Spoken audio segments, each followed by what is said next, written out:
Module 4. Feel Good. Let's make a shepherd's pie. I'm in the mood for some traditional English food. That's a good idea. Do we need to go shopping? Well, let's see. We need some potatoes. How many have we got? We've got 3 or 4 potatoes. That's plenty. And we need some mince too. We've got 2 kilos in the fridge. Okay, that's great. And we also need some onions. How many have we got? Very few, I'm afraid. How many do we need? Only one if it's a large one. Oh, that's all right then. What else? Well, we need some butter. How much of that have we got? Only a little bit, actually. Well, that doesn't matter. We only need a little bit anyway.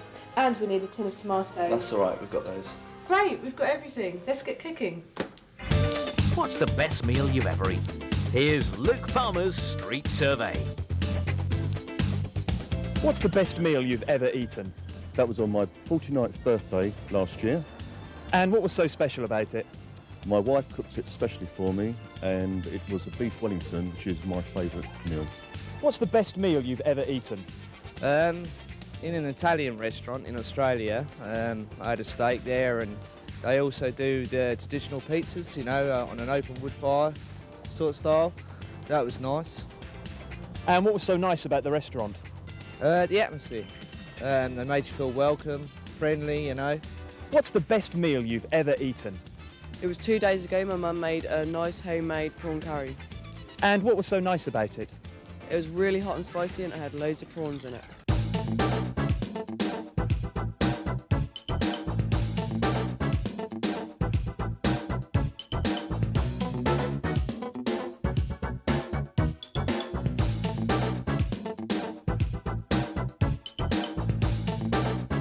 Characters. What type of person are you? I'm hardworking and reliable, but I'm also adventurous. I love to travel, but I can never make up my mind where I want to go or what I want to do. Let's find out what other people are like. Different people like different things. What type of person are you? Are you adventurous and daring? Then why not try rock climbing? You will love the sense of achievement that you feel when you've reached the top.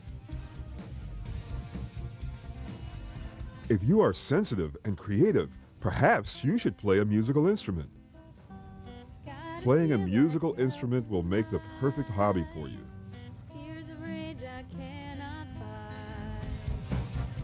Are you graceful and energetic? Well, try ice skating. Do you like working with your hands? Why not try carpentry?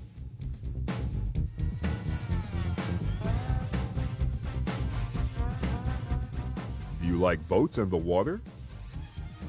Well, try rowing as a hobby.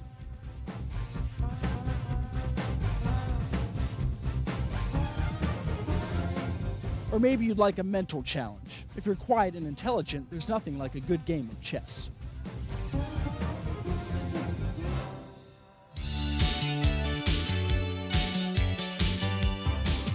What's your favorite sport? Let's take a look at some outdoor and indoor sporting activities. Mark is a basketball player. He plays basketball. Here you can see him practicing on the basketball court. Mike is a football player. He plays football. In football, the players try to score touchdowns. Gary likes billiards. He's very skillful at guiding the balls into the pockets. Billiards is played in a billiards hall. Let's take another look. Mark is practicing basketball on the basketball court. Mike plays football. He tries to score touchdowns. Gary likes billiards. Billiards is played in a billiards hall.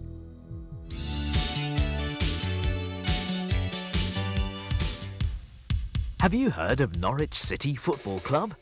They're an English First Division club and their fans call them the Canaries. Today we're visiting the team's training centre, where young players are training to become professional footballers. Their manager told us who they are and what they do. These boys are from the age of 16 to 19, and they have football training every day of the week, as well as academic studies. These guys are serious. They train regularly, take on other famous youth teams, and have great ambition and motivation. So how does an amateur player get chosen to train as a professional? Well, initially, they're selected from their local clubs. The better players are brought into the club to have a trial, and from those trials they are selected to play for the age group teams, which are from 8 to 16. Each squad and team has around about 16 players, and after their 16th year they are then selected to come into the football club if they're lucky enough to become professional footballers.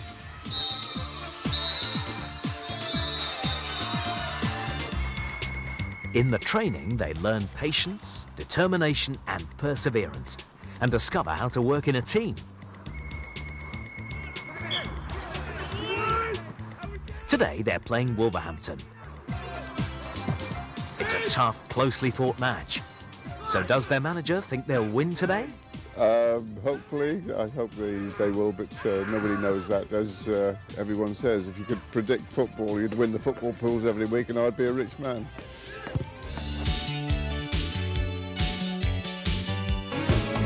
In Britain, there are places called leisure centres where you can go to the gym, go swimming, play squash or tennis, and lots of other things. Here's how you join a leisure centre.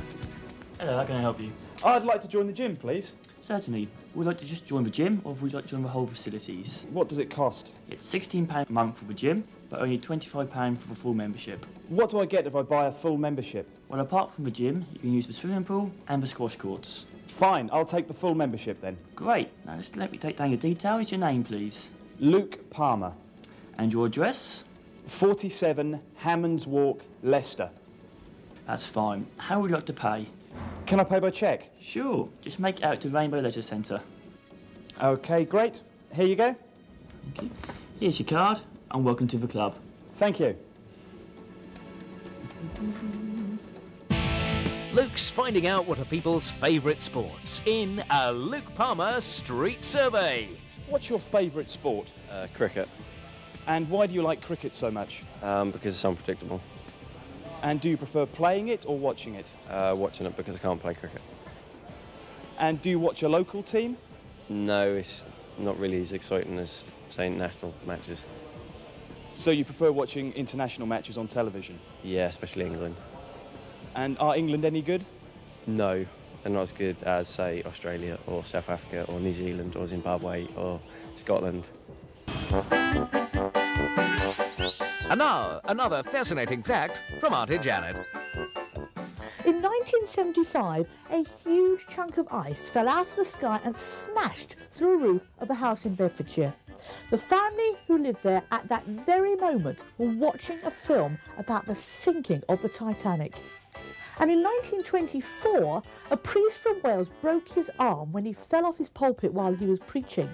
And when he went back to work 6 weeks later, he fell off the same pulpit and broke his other arm. It's enough to give you the bad luck blues.